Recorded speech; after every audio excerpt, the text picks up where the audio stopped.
Una forte perturbazione sta interessando la Liguria, in particolare la zona centrale della regione. Nella notte tra sabato e domenica l'allerta meteo in queste zone diventa arancione. I fenomeni si sposteranno poi lentamente verso il levante. È proprio questo lento spostamento della perturbazione che potrà determinare in queste ore, diciamo, serali notturne, fenomeni localmente persistenti, non stazionari fortunatamente, ma con conseguenti possibili danni puntuali come allagamenti del manto stradale e quant'altro, così come, diciamo, recita l'allerta arancione idrologica.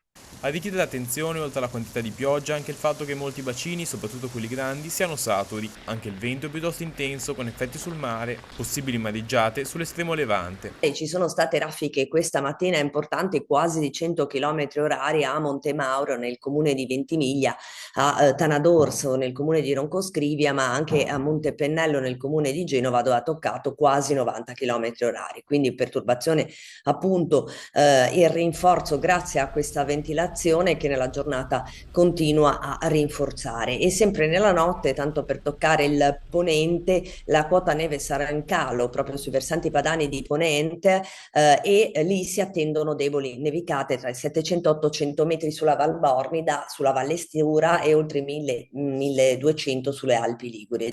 Il maltempo si esaurisce domenica, con il cielo che tornerà più sereno già dalla tarda mattinata. Non sono attesi cali delle temperature. Tra domenica continueranno a essere temperature più o meno con valori, soprattutto la mattina, con valori nelle medie del periodo, poi con diciamo, la fine delle piogge e anche il soleggiamento, i valori massimi si alzeranno come nei giorni scorsi fino a 18-19 gradi sia all'interno che sulla costa, cosa che resisterà anche nei primi giorni della prossima settimana, come dicevo, che saranno caratterizzati da sole e qualche nube.